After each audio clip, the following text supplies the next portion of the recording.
A ver, pensemos en esto. ¿Y si hubiera un mapa del mundo que no tuviera nada que ver con nosotros? Un mapa secreto, sí, dibujado no con fronteras políticas, sino con las huellas de los animales. Pues vamos a ver de qué va. Si nos fijamos bien en este mapa, vemos que aquí no hay países ni ciudades. En su lugar hay unas regiones de colores enormes con nombres rarísimos, ¿no? Como Neotrópica o Paleártica. Son fronteras, eso está claro, pero no para las personas. Así que la pregunta del millón es, si no las dibujamos nosotros, ¿quién o qué lo hizo? Pues resulta que mucho antes de que se montaran esas peleas en Twitter sobre mapas y fronteras, había un grupo de científicos victorianos librando sus propias batallas cartográficas. Su objetivo, eso sí, no era nada político, sino biológico. Querían nada más y nada menos que crear el primer atlas mundial para la vida salvaje. Y todo este lío empezó con un misterio como este. A la izquierda, un armadillo, de América. A la derecha, un pangolín, de Asia o África. Pero si es que parecen primos hermanos. Los dos son mamíferos con armadura, a los dos les flipan los insectos, pero viven en puntas opuestas del mundo. O sea, ¿por qué la naturaleza se iba a tomar la molestia de diseñar animales casi idénticos tan lejos, en lugar de ponerlos, no sé, en continentes vecinos? Vale, para resolver este misterio necesitamos una primera pista. Y esta pista nos la da un naturalista francés del siglo XVIII. Esto es lo que se conoce como la ley de Buffon. A ver, hasta ese momento la idea que tenía todo el mundo, la de genios como Linneo, era que los animales estaban hechos a medida para su clima. Mismo clima, mismos bichos. Pero un tal Georges-Louis Leclerc, el conde de Buffon, se dio cuenta de algo que se le había pasado a todo el mundo, que las selvas de África y las de Sudamérica, aunque tenían climas casi idénticos, eran como dos fiestas completamente distintas. Los invitados, o sea, los animales, no se parecían en nada de nada. Y así, de esa observación, nació la ley de Buffon, la primera gran regla de la biogeografía, que en resumen viene a decir, hay que olvidarse solo del clima. La geografía y sobre todo la historia son las que mandan. El aislamiento de los continentes es como una fábrica de mundos biológicos únicos. Y esto, a mediados del 1700, fue un auténtico bombazo, vamos. Lo publicó en su obra monumental, Histoire naturelle, y puso patas arriba la idea de un mundo estático y perfectamente ordenado. Sugería que la Tierra y los seres que la habitan tenían una historia profunda y muy, muy compleja. O sea que Buffon puso la pregunta sobre la mesa, pero claro, la dejó ahí, sin respuesta.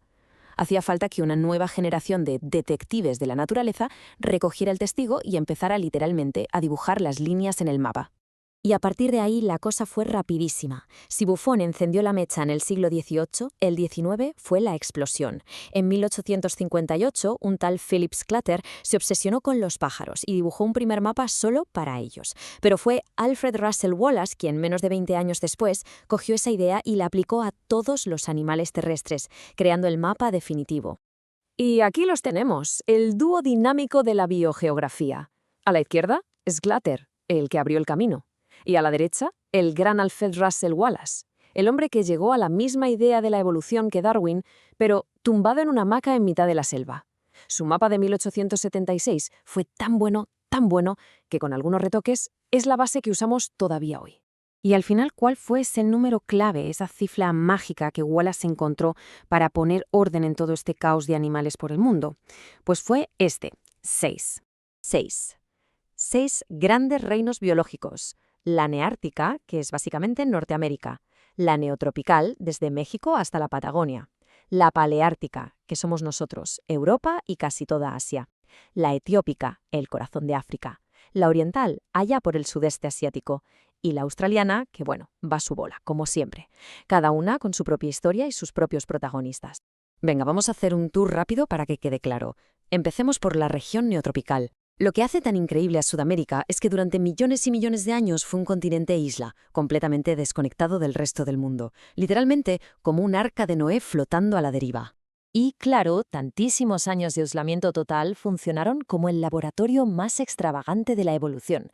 El resultado, una fauna endémica, o sea que no se encuentra en ningún otro sitio del planeta.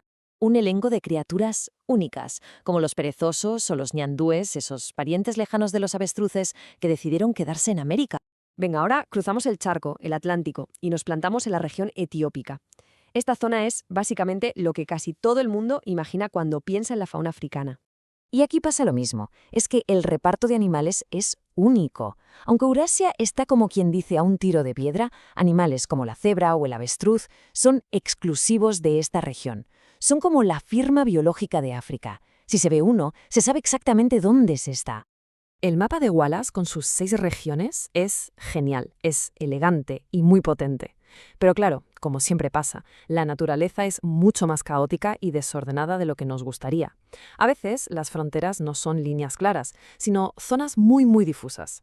Es que hay una frase que lo clava que dice que las distribuciones de los seres vivos son entidades complejas y dinámicas, que se prestan mal a la clasificación en esquemas rígidos. Es un buen recordatorio de que nuestros mapas son solo eso, mapas. La realidad biológica es un lío en constante cambio que odia que lo metan en cajas. Entonces, para manejar todo este jaleo, los biogeógrafos de ahora usan el concepto de zona de transición. No es una frontera, es más bien una tierra de nadie donde las faunas de dos reinos se mezclan. Son los lugares más fascinantes, la verdad, porque es donde se puede ver la historia en plena acción. Y esto es lo genial de la ciencia, ¿no? Que nunca se está quieta. Los mapas de hoy, como este, ya no dibujan líneas tan tajantes. Identifican áreas enteras de mezcla como la famosa Wallacea, justo entre Asia y Australia. Un lugar tan extraño y complejo que le pusieron el nombre del propio Wallace, que fue el primero que se rascó la cabeza al verlo. Vale, entonces, después de todo este rollo de mapas y animales, ¿cuál es la gran idea? ¿Por qué se ha dedicado la gente durante 2 siglos a dibujar estas líneas en un mapa? Pues porque, y esta es la clave de todo, no son imaginarias. Para nada. Pues aquí viene lo bueno, la revelación final. Wallace y los demás no se inventaron estas fronteras. Lo que hicieron fue descubrirlas. Son las cicatrices, las costuras, que la propia historia de nuestro planeta ha dejado cosidas en el mapa de la vida. Es que el proceso es de película, vamos. Primero, la tectónica de placas va moviendo los continentes, separándolos, juntándolos. En los continentes que se quedan aislados, la vida evoluciona por caminos totalmente únicos. Luego, los cambios en el clima crean puentes de tierra, como el que unió Asia y Norteamérica, y eso permite unas migraciones masivas. Lo que vemos hoy es simplemente el resultado de millones de años de este baile geológico y evolutivo. Estos mapas nos cuentan una historia de eones, de separación y reencuentro, escrita por la geología y la evolución. Pero hoy, con nuestros aviones, nuestros barcos y un clima que cambia a toda velocidad, estamos moviendo especies de un lado a otro como nunca antes en la historia.